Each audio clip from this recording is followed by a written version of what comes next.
जब से मुकेश सहनी के पिता जीतन सहनी की हत्या हुई है, तब से बिहार की सियासत गर्म हो गई है और जितनी भी विपक्षी पार्टियां हैं नीतीश कुमार पर जमकर हमलावर हैं। और इसी कड़ी में लालू प्रसाद यादव और राजद की सहयोगी पार्टी सीपीआई माले के राष्ट्रीय महासचिव दीपांकर भट्टाचार्य ने एक ऐसी बात कह दी है जिसके कारण नीतीश कुमार की मुश्किलें बढ़ जाएंगी, नीतीश कुमार का नींद उड़ जाएगा। अब पूरा माजरा क्या है, दीपांकर भट्टाचार्य ने क्या कहा है जिसके कारण नीतीश कुमार का नींद उड़ जाएगा, हम आपको विस्तार से बताएंगे। लेकिन उससे पहले नमस्कार, मेरा नाम वेद प्रकाश है, आप जनता जंक्शन देख रहे हैं और कैमरे के पीछे हैं विशाल। दीपांकर भट्टाचार्य अपने अन्य सहयोगी नेताओं के साथ जो है कल मुकेश सहनी के आवास पर पहुंचे थे और उनके पिताजी की सुध ले रहे थे। और इसी कड़ी में दीपांकर भट्टाचार्य मीडिया से बातचीत करते समय नीतीश कुमार पर जमकर हमला करते हैं और कहते हैं कि पूर्व मंत्री मुकेश सहनी के पिता की जिस तरीके से हत्या हुई है, हर कोई जो है बिहार में इस बात की निंदा कर रहा है। और जब से पिछला बार का चुनाव गुजरा है, तब से बिहार में होने वाली आपराधिक घटनाओं की संख्या जो है वो लगातार बढ़ रही है। नीतीश कुमार का इस पर ध्यान नहीं जा रहा है। बताइए कि किसी नीतीश कुमार के शासन में कोई व्यक्ति घर पर अकेला सोया हुआ है और फिर भी सुरक्षित नहीं है।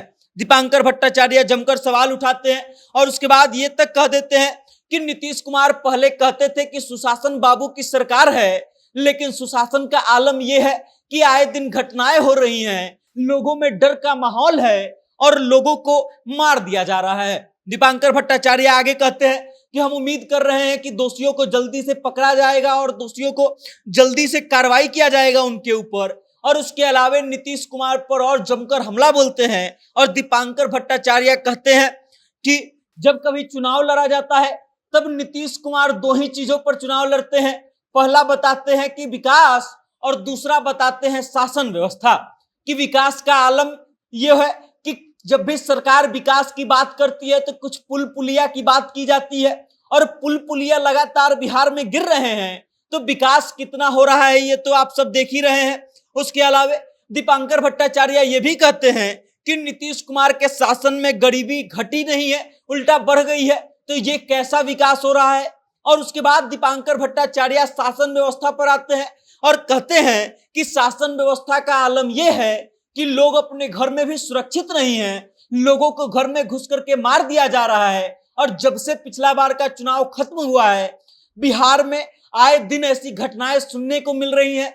कभी किसी बड़े नेता के घर में घुस करके किसी व्यक्ति की हत्या कर दी जाती है, कभी किसी नेता का बेटा किडनैप हो जाता है। और उसके बाद उन तमाम चीजों का जिक्र दीपांकर भट्टाचार्य करते हैं जो पिछले कुछ दिनों में बिहार में घटित हुई है। और उसके बाद बिहार सरकार के सुशासन व्यवस्था की पोल जो है दीपांकर भट्टाचार्य खोल देते हैं और नीतीश कुमार पर यह आरोप लगाते हैं कि नीतीश कुमार जिन दो मुद्दों पर चुनाव लड़ते हैं, विकास और सुशासन व्यवस्था, उन दोनों का ही बेड़ा गर्क हो चुका है। और नीतीश कुमार जो है अब बिहार के लिए वो बहुत ज्यादा उपयोगी और लाभदायक नहीं रह गए हैं। नीतीश कुमार को लेकर के दीपांकर भट्टाचार्य जिस तरीके से हमला बोल रहे थे, उस तरीके से साफ है कि नीतीश कुमार के लिए इसका जवाब देना आसान नहीं होगा। क्योंकि विकास की अगर बात करते समय दीपांकर भट्टाचार्य ने जिन पुलों को गिरने की बात की है और उसके अलावा शासन व्यवस्था का जिस तरीके से पोल खोला है, उस तरीके से नीतीश कुमार की मुश्किलें बढ़ेंगी ही। बाकी आपको क्या लगता है, नीतीश कुमार के शासन व्यवस्था कैसा चल रहा है और नीतीश कुमार के विकास को लेकर के जिस तरीके से दीपांकर भट्टाचार्य ने आरोप लगाया है, उसके बारे में आपकी क्या राय है? कमेंट के माध्यम से अपना विचार हम तक जरूर भेजिएगा और देखते रहिएगा जनता जंक्शन। बहुत बहुत